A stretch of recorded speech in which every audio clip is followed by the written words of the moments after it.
नमस्कार, जय श्री राम। मैं जीनियस सारस्वत। आप देख रहे हैं प्रेम आप तक न्यूज, खबरें विभाग सच के साथ।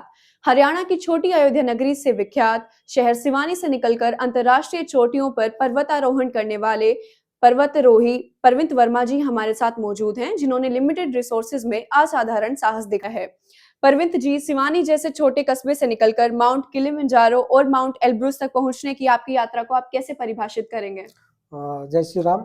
और मैं अपनी इस यात्रा के बारे में बताऊंगा कि ये एक स्वप्न की तरह रहा है कि एक छोटे से कस्बे से निकलकर अंतर्राष्ट्रीय चोटियों पर भारत का तिरंगा फहराना, जो कभी एक सपना था, उसको यकीन में बदलते हुए देखना और अपने आप को और अपनी प्रतिभा को साबित करना, हमेशा से ये एक स्वप्न था कि मैं कुछ बड़ा कर पाऊँ। तो उस कड़ी में ये कह सकते हैं एक छोटा सा कदम है और आगे भी ऐसे ही मैं प्रयास करता रहूँगा जी। और कोशिश है कि जितने भी मेरे लक्ष्य हैं मैं उनको पूरा कर पाऊँ। माउंट एल्ब्रुस जैसी चोटी पर जहाँ टेम्परेचर -30 डिग्री सेल्सियस चला जाता है, वहाँ आपने क्या-क्या प्रॉब्लम फेस की सबसे ज़्यादा?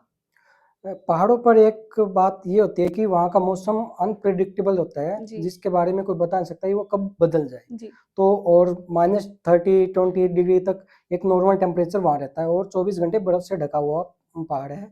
तो उसमें सबसे ज़्यादा दिक्कत होती है उस माहौल में अपने आप को ढालना, जी, क्योंकि हमें समय देना पड़ता है कि हमारा शरीर उस माहौल में ढले और ऑक्सीजन का स्तर बेहद कम होता है।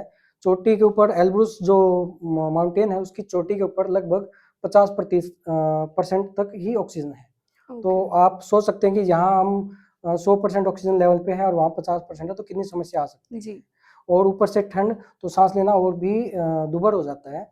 और तीसरा है खाने पीने के संसाधन। वहाँ पानी ज़्यादा भी नहीं पी सकते, पीना भी आवश्यक है ताकि हाइपोथर्मिया ना हो, पानी की कमी ना हो। और मौसम की मार सबसे ज़्यादा और ऊंचाई का जो स्तर है वो सबसे ज़्यादा परेशान करता है। जी। जहाँ तक हम जानते हैं, इन अंतर्राष्ट्रीय अभियान को पूरा करने के लिए काफ़ी खर्चा आता है, तो आपकी इकोनॉमिकली हेल्प किसने की थी? एक्चुअली ज़्यादातर मैंने अपने स्तर पर ही पूरा किया है, अपने सेविंग और बैंक से।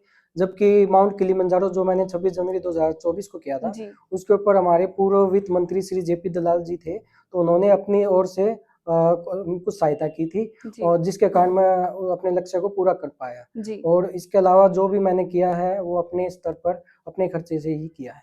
जी।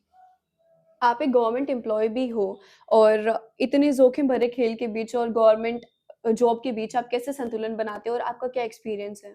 मैं वर्तमान में मार्केटिंग बोर्ड के अंदर कच्चा कर्मचारी हूँ और जिसकी आय इतनी नहीं है कि वो इतना ज़्यादा अपने स्तर पर कर पाए, परंतु फिर भी मैं प्रयास करता हूँ। जबकि जो पक्के कर्मचारी हैं उसके अंदर उन्हें कुछ सुविधाएँ मिलती हैं जैसे छुट्टियों की, जी, परंतु हमें वो भी नहीं मिलती, ना ही कोई किसी प्रकार की फाइनेंशियल सपोर्ट। तो जी, जितना मैं अपने स्तर पर कर पा रहा हूँ, मैं कर रहा हूँ। जी।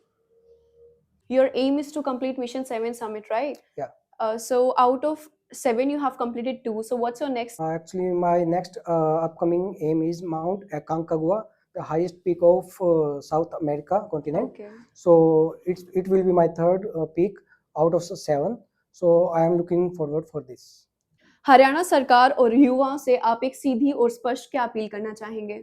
मैं हरियाणा सरकार से सबसे पहले ये अपील करना चाहूँगा कि बाकी खेलों पे जितना ध्यान दिया जाता है, वैसे ही एडवेंचर स्पोर्ट्स जैसे माउंटेनियरिंग है, इसके ऊपर भी उतना ध्यान दें, स्पॉन्सरशिप दें और जैसा जितना पैसा उन पे लगाया जाता है, यहाँ भी दें।